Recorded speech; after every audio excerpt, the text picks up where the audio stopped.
Whether it's ski or sun, slopes or sand, fly from Norwich this winter. The Pink 'Un Show, sponsored by Flybe.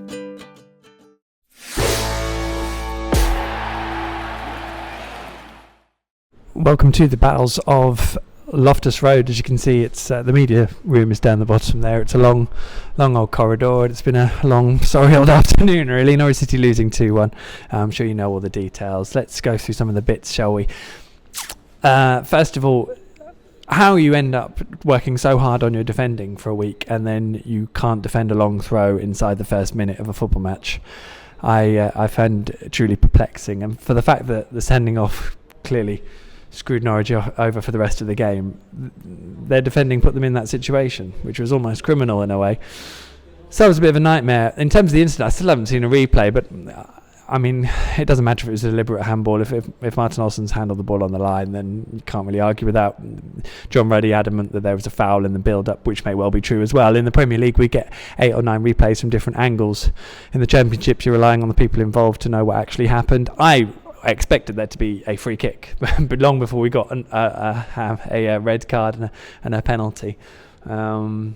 So there we are. Sherry missed the target from the spot kick anyway, but of course Norwich were 2-0 down at half-time. And they were woeful. I mean, a lot of people are saying they were good in the second half, and with 10 men obviously, and they responded. I mean, I would say probably good from 20 minutes to go, sort of 70 minutes onwards, they really started pressing. But a lot of that has to come from the fact that QPR looked a bit edgy. They were probably running a bit thin on energy at that point because a lot of adrenaline had been pumping around up until then. They worked so hard. Norwich's great game plan was going to be to play high, press high, which would have made sense of some of the selections that Alec Neil made, especially with Nelson Oliveira and Stephen Naismith, but they couldn't do any of that because they were down to 10 men through their own ineptitude at the back. So clearly, at this point, what do you do? I mean, the second goal was nicely worked, and the QPR had some impressive performances out there. Poulter and Conan Washington caught my eye. But I mean, are they really going to be in the top 6 at the end of the season? No.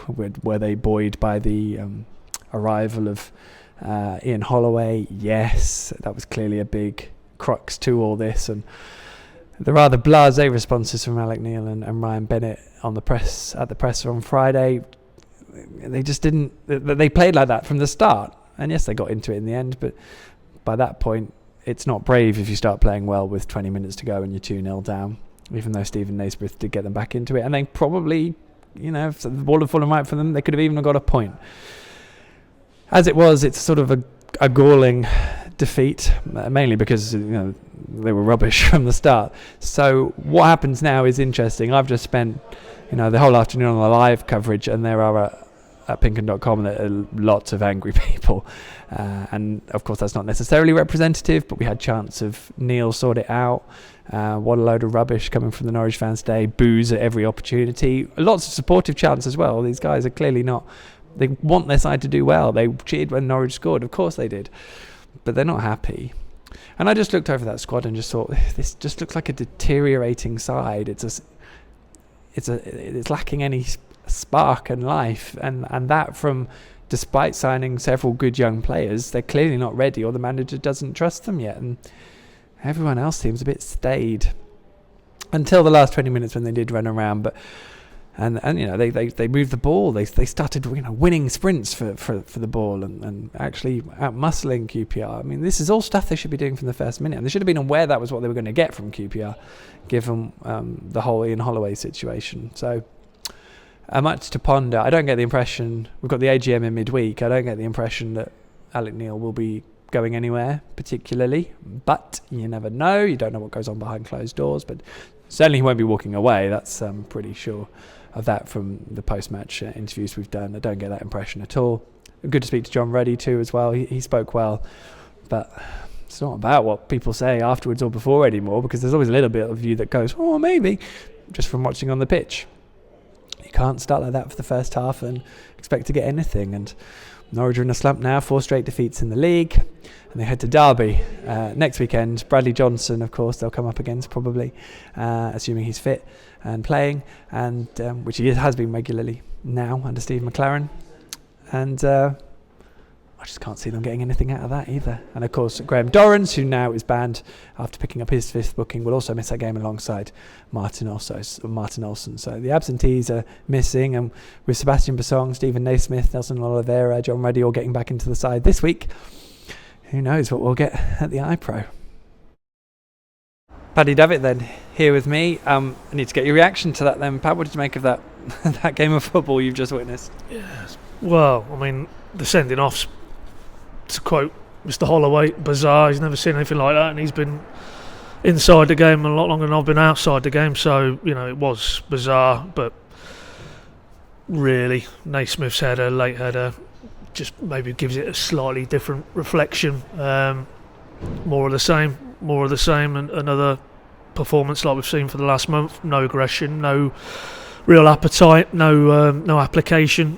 And as I say, probably the late goal from Norwich, and Jacobs hit the bar. They've had one or two other bits that might just take the edge off it, allied to Martin Olsen effectively meaning Norwich played best part of the whole game with 10 men. But let's not kid ourselves, it was more of the same, sadly.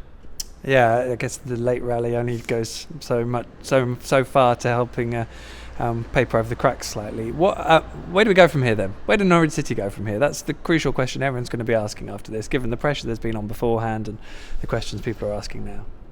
Well, I mean, ultimately, those fans, they were making it pretty clear, I thought, in the second half, 3,000 plus of them. I wouldn't say I got the sense there was a tipping point with a majority of those, and it was time for the manager to go. But it's getting to that point now, and the reality is it's not really about keeping him in post and what a good guy he is or whatever. It's the hard realities as we stand here in the Bells and the main stand with the wind whipping through. It is a cold wind blowing through on Norwich's season.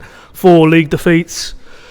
It's not good enough. You're not going to do anything if you're losing games in bunches like that, and ultimately the buck stops with the manager. So we're now in a state of how long do they give him as a board? Basically, they're the ultimate power brokers, but as I've already put online, for me it's the fans. They will decide, and if a majority of those feel he is no longer the man, then that will pretty rapidly filter through to the people who actually do the hiring and firing.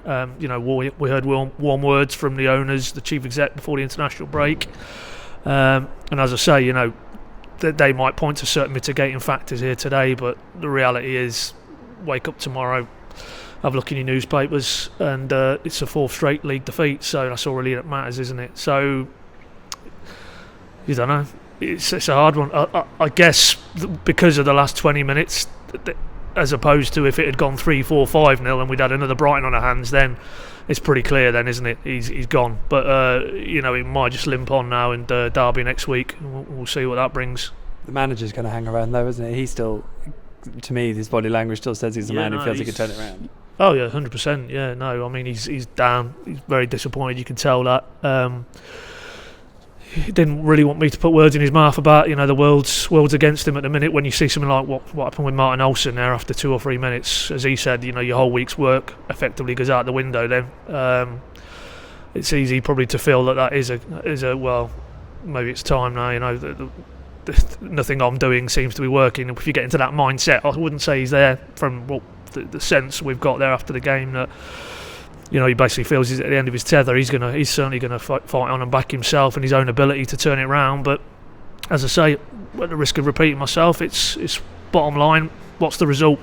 The result's another defeat. That's 4 in the league. Cup exit as well. Changing players, same result as when he was loyal to his players. So ultimately, he said after Leeds, buck stops with him. If the buck stops with him, then he won't be long for this world, I'm afraid. And there we go. Cheers, Pat. Thank you very much. Cheers all for watching. Don't have nightmares.